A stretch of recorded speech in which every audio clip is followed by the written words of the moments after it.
બહુચરાજી તાલુકાની શાળાઓમાં અપાતા મધ્યાહન ભોજનમાં જંતુ સામે આવ્યા છે। આ અહેવાલ સંદેશ ન્યૂઝમાં આવ્યા બાદ તંત્ર સફાળું જાગ્યું છે અને દરેક શાળામાંથી અનાજના સેમ્પલ લેવા માટેના આદેશ આપ્યા છે। સરકારી અનાજના સેમ્પલ લઈને તેની તપાસ કરવામાં આવશે અને કલેક્ટરે સંકેત આપ્યા છે કે તેઓ અનાજ સપ્લાયર્સની સામે પગલાં ભરશે। બહુચરાજીની 50થી વધારે શાળાઓમાં અનાજમાં જીવાત જોવા મળી હતી, સાથે જ અનાજમાં કાકરા અને ડ્રગ્સ પણ જોવા મળ્યા હતા।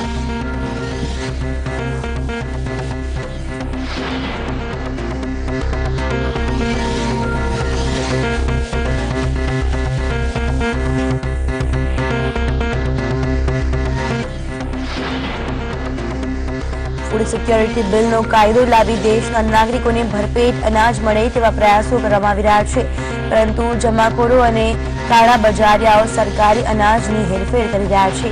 ત્યારે નવસારી જિલ્લામાં પોલીસે દરોડા પાડી કાળા બજારીઓને ઝડપી પાડ્યા છે।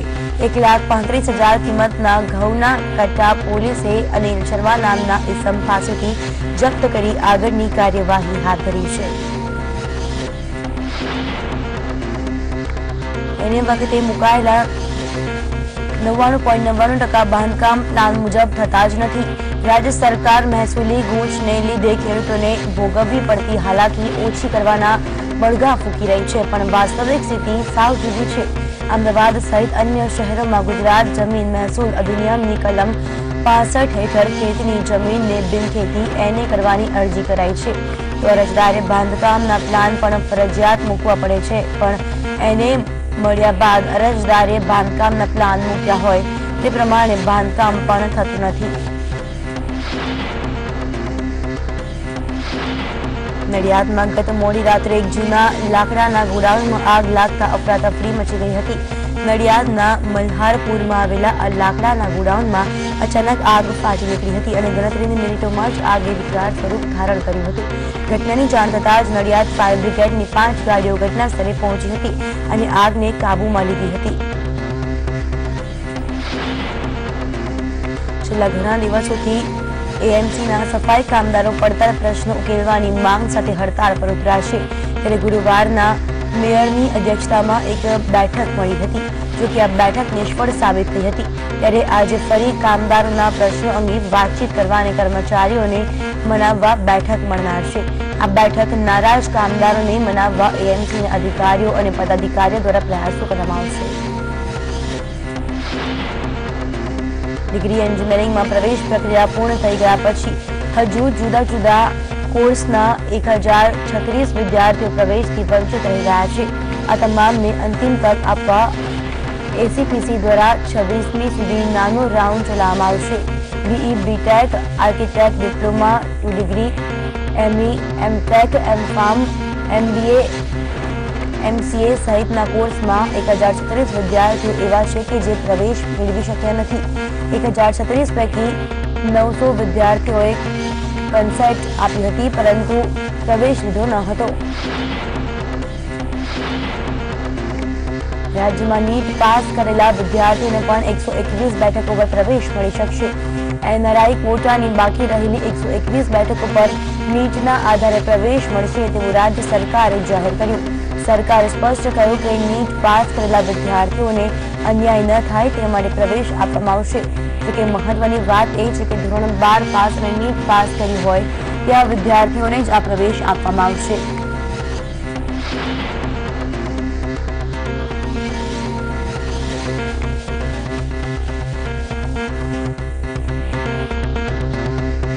મેડિકલ, ડેન્ટલ અને પેરામેડિકલમાં પ્રવેશ માટે માંડ પ્રક્રિયા શરૂ થઈ છે। પ્રવેશ કમિટીએ ચોઇસ ફિલિંગ માટે 2 દિવસ લંબાવી આપ્યા છે, જ્યારે તેની સામે પરિણામની તારીખ જાહેર નહીં કરાતા વિદ્યાર્થીઓ મૂંઝવણમાં મુકાઈ જશે। પ્રવેશ સમિતિ દ્વારા ગઈકાલે બીજા રાઉન્ડની ચોઇસ ફિલિંગનો છેલ્લો દિવસ હતો। બોલિવૂડ અભિનેતા અજય દેવગનના પ્રોડક્શન હાઉસ અંતર્ગત બનેલી ફિલ્મ પાંચ વિરુદ્ધ ગુજરાત હાઈકોર્ટમાં અરજી કરવામાં આવી છે।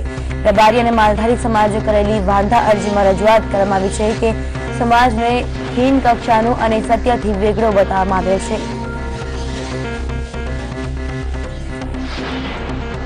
દલિતો અંગેના એટ્રોસિટીના કેસ અંગે રાજ્ય સરકારે મહત્વપૂર્ણ નિર્ણય લીધો છે। એટ્રોસિટીના કેસ માટે અમદાવાદ સહિત 16 જિલ્લામાં 16 સ્પેશિયલ કોર્ટ કાર્યરત રહેશે. ખાસ અદાલતો માટે કાયદા વિભાગે પરિપત્ર બહાર પાડ્યો છે. 1 ઓક્ટોબરથી સ્પેશિયલ કોર્ટ કાર્યરત થશે અને આ કોર્ટમાં સરકારી વકીલની પણ નિમણૂક કરવામાં આવશે. રાજ્યના આરોગ્ય મંત્રી શંકર ચૌધરીની MBA ડિગ્રીએ વિવાદ સર્જ્યો હતો. ત્યારે નકલી ડિગ્રી મામલે હાઈકોર્ટે આગામી તારીખ 28 સુધીમાં જવાબ રજૂ કરવાનો રાજ્ય સરકારને આદેશ કર્યો છે. રાજ્ય સરકાર વતીથી કરવામાં આવેલી પિટિશનની રજૂઆતમાં જવાબ માટે સમય માંગવામાં આવ્યો હતો. ત્યારે હાઈકોર્ટ દ્વારા તારીખ 28 સુધીનો સમય આપવામાં આવ્યો છે.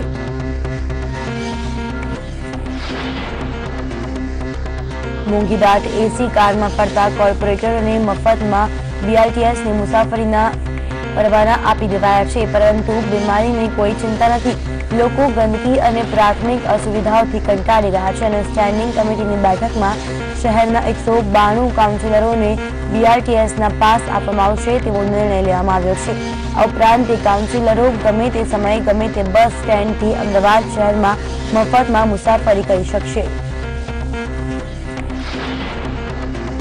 અમદાવાદમાં હાઈરાઇઝ બિલ્ડિંગમાં ફાયર સેફટીના અભાવે ગુજરાત હાઈકોર્ટે મ્યુનિસિપલ કોર્પોરેશનની કામગીરી સામે ભારે નારાજગી જોવા મળી હતી. ત્યારે હાઈકોર્ટે કોર્પોરેશન પાસે નક્કર પગલાંનો જવાબ માંગ્યો છે. કોર્પોરેશન પાસે તાજેતરમાં 435 બિલ્ડિંગોને સીલ માર્યા બાદ કોર્પોરેશન દ્વારા હાઈકોર્ટ સમક્ષ એક્શન રિપોર્ટ રજૂ કર્યો છે, જેમાં કેટલાક નક્કર પગલાંની સાથે ચોંકાવનારી માહિતી પણ રજૂ કરી છે. અમદાવાદ વેટ વિભાગ દ્વારા ગાંધીધામના લાકડાના વેપારીઓ બાદ ટ્રાન્સપોર્ટરો પર તવાઈ ઉતારવામાં આવી છે. વેટ વિભાગ દ્વારા બુધવારના એક સાથે 29 ટ્રાન્સપોર્ટરને ત્યાં પાડેલા દરોડામાં સતત બીજા દિવસે પણ વેટ વિભાગનો સર્ચ યથાવત રહ્યો છે.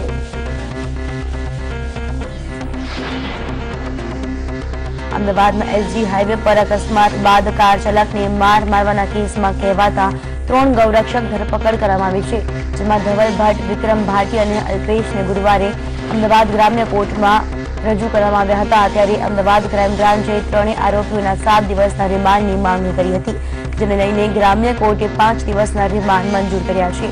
કોર્ટમાં રજૂઆત કરાઈ હતી. હજુ નાસ્તા ફરતા 7 આરોપીઓને ઝડપી પાડવા તજવીજ હાથ ચાલી રહી છે.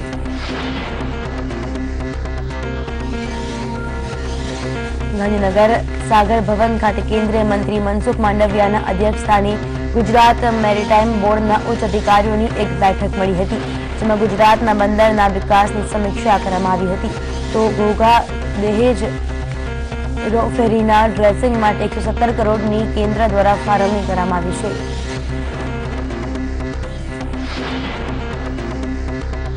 એએમસીના સફાઈ કામદારો પડતર પ્રશ્નો ઉકેલવાની માંગ સાથે હડતાળ પર ઉતર્યા છે. ત્યારે ગુરુવારના મેયરની અધ્યક્ષતામાં એક બેઠક મળી હતી, જોકે આ બેઠક નિષ્ફળ સાબિત થઈ હતી. ત્યારે કામદારોના પ્રશ્નો અંગે ફરી આવતીકાલે બેઠક મળનારી છે, જેમાં નારાજ કામદારોને મનાવવા એએમસીના અધિકારીઓ અને પદાધિકારીઓ દ્વારા પ્રયાસો કરવામાં આવશે. અમદાવાદમાં ચોમાસું પૂરું થવા આરે છે, ત્યારે ગુરુવારના મેયર દ્વારા શહેરના રોડ રસ્તાની સ્થિતિનો તાગ મેળવવા સરપ્રાઇઝ વિઝિટ કરવામાં આવી હતી. મેયરે શહેરના જુદા જુદા 7 વોર્ડમાં સરપ્રાઇઝ વિઝિટ કરી હતી. મેયરના સુપરવિઝન દરમિયાન 3 કોન્ટ્રાક્ટરોને નોટિસ આપવામાં આવી હતી. તો વોરંટીમાં રહેલા લાંભાના 2 અને બહેરામપુરાના 1 રોડને ફરીથી બનાવવાનો કોન્ટ્રાક્ટરને આદેશ કર્યો હતો. બીજી તરફ કોંગ્રેસ દ્વારા આ સરપ્રાઇઝના નામે નાટક કરવામાં આવ્યું હોવાનો આક્ષેપ કરવામાં આવ્યો હતો. લાંભા, ઈશાનપુર અને બહેરામપુરા વોર્ડમાં ના જુદા જુદા 7 રોડની આજે અમે મુલાકાત લીધી હતી. એમાં આજે 3 રોડને અમે નોટિસ આપી છે. એ 3 રોડ કોન્ટ્રાક્ટર શક્તિ કન્સ્ટ્રક્શન અને આકાશ ઇન્ફ્રા પ્રાઇવેટ લિમિટેડ બંને કંપનીને નોટિસ આપીને 3 રોડ નવા બનાવવા માટેની અમે વાત મૂકી છે અને તાત્કાલિક ધોરણે કેટલા સમયમાં નવા બની આપશે એ પણ લિખિતમાં જણાવવામાં કહેવામાં આવ્યું છે. કોંગ્રેસ પક્ષના નેતા તરીકે અમે સરપ્રાઇઝ વિઝિટમાં આવી રોડોમાં ચોરીઓ થતી અમે રૂબરૂ પકડીને લેખિતમાં કમિશનરશ્રીને મેયરશ્રીને આપ્યું છે. આજ સુધી આવી બેદરકારી સામે કે આવી ચોરી સામે ભારતીય જનતા પાર્ટી એક્શન લેવામાં સફળ નથી થઈ અથવા તો એક્શન લેવામાં એમની કોઈ ઈચ્છા ધરાવતા નથી. અને બીજી બાજુ અમદાવાદ શહેરના મેયર રોડ સરપ્રાઇઝ વિઝિટના નામે જે નાટક કરી રહ્યા છે તેમાં સ્પષ્ટ એવું લાગી રહ્યું છે ક્યાંક ના ક્યાંક અમદાવાદ શહેરની જનતાને એક ગેરમાર્ગે દોરીને એક નાટક ભજવી રહ્યા છે. ગાંધીનગરમાં અન્ન અને નાગરિક પુરવઠા વિભાગ દ્વારા મહત્વનો નિર્ણય લેવાયો છે, જે હેઠળ હવેથી અંત્યોદય અને બીપીએલ પરિવારોને 5 કિલોના સ્થાને 10 કિલો ચોખા મળશે, જ્યારે 30 કિલો ઘઉંના જથ્થામાં 5 કિલોનો ઘટાડો કરાયો છે. આ નિર્ણયને પગલે રાજ્ય અને કેન્દ્ર સરકાર પર વાર્ષિક 406 કરોડનો બોજ પડશે. અન્નપૂર્ણા યોજના અંતર્ગત ફેરફારની માંગણી સ્વીકારવામાં આવી હતી. સરકારના નિર્ણયનો લાભ 3.65 કરોડ નાગરિકોને મળશે. અમદાવાદના મણિનગર નાગરિક સેવા સંસ્થા સર્વ ધર્મ દ્વારા દેશના શહીદોને શ્રદ્ધાંજલિ આપવામાં આવી હતી. શહીદોને શ્રદ્ધાંજલિ આપવા માટે હિન્દુ, મુસ્લિમ, શીખ અને ક્રિશ્ચિયન તમામ ધર્મના લોકો હાજર રહ્યા હતા. દેશના વીર જવાનોનું લોહી વહ્યું છે તે માટે પાકિસ્તાનને પાઠ ભણાવવું જોઈએ તેવો દેશના વડાપ્રધાન નરેન્દ્ર મોદીને આ લોકો દ્વારા સંદેશો આપવામાં આવ્યો હતો. આ સાથે દેશના શહીદોના પરિવારને મદદ મળી શકે તે માટે આર્થિક સહાય પણ ભેગી કરીને કેન્દ્ર સરકારને આપવાની વાત કરી હતી. નાગરિક સમિતિ તરફથી 18 તારીખે ઉરીમાં શહીદ થયેલા ભારતીય લશ્કરના જવાનોને સર્વધર્મ શ્રદ્ધાંજલિ આપવાનો કાર્યક્રમ રાખવામાં આવ્યો હતો. આની અંદર હિન્દુ, મુસ્લિમ, શીખ, ઈસાઈ ચારે ચાર કોમના આગેવાનો અહીંયા ઉપસ્થિત રહ્યા છે. સુરતમાં લાલ દરવાજા ખાતે એક મંડળ દ્વારા રેલી કાઢીને વિરોધ કરવામાં આવ્યો હતો અને રેલીમાં આવેલા લોકોએ જાહેરમાં પાકિસ્તાનનો ઝંડો સળગાવીને પોતાનો રોષ પ્રકટ કર્યો હતો. તો બીજી તરફ સુરતના ચોદા બજાર ખાતે પણ સ્થાનિકો દ્વારા એક શ્રદ્ધાંજલિનો કાર્યક્રમ રાખવામાં આવ્યો હતો, જેમાં બાળકો, વડીલો, મહિલાઓ અને યુવાનો જોડાયા હતા. એટલે આ કાર્યક્રમમાં હાજર લોકોમાં પણ ભારોભાર આક્રોશ જોવા મળ્યો હતો. પ્રોગ્રામ ઉરીમાં જે આપણા 18 સૈનિકો, જે પાકિસ્તાનના કાયર સૈનિકો, આતંકવાદીઓ એ મળીને જે હુમલો કર્યો અને સૂતેલા સૈનિકો આપણા શહીદ થયા તેને શ્રદ્ધાંજલિ આપવા માટે રાખવામાં આવે. સરકારને હું એટલો જ મેસેજ આપવા માંગુ છું કે હવે વાતચીત બંધ કરે અને હવે આનો જવાબ આપે.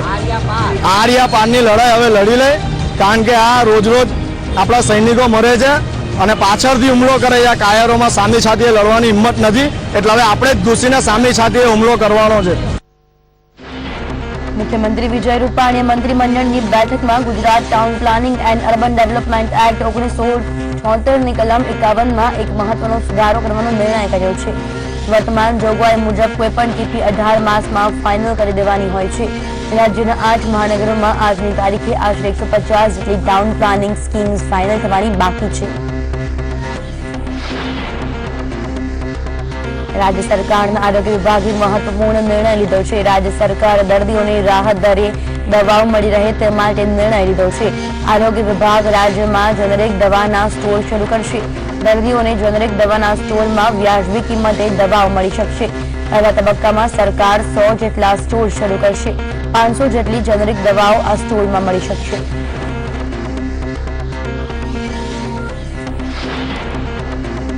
અરવલ્લી જિલ્લામાં પોલીસ કોન્સ્ટેબલને માર મારવાનો બનાવ પ્રકાશમાં આવ્યો છે. વિજયનગર પોલીસ મથકમાં કોન્સ્ટેબલ તરીકે ફરજ બજાવતા કિશોરસિંહ સોલંકીને અજાણ્યા શખ્સો દ્વારા ગળદાપાટુનો બેફામ માર મારવામાં આવ્યો છે.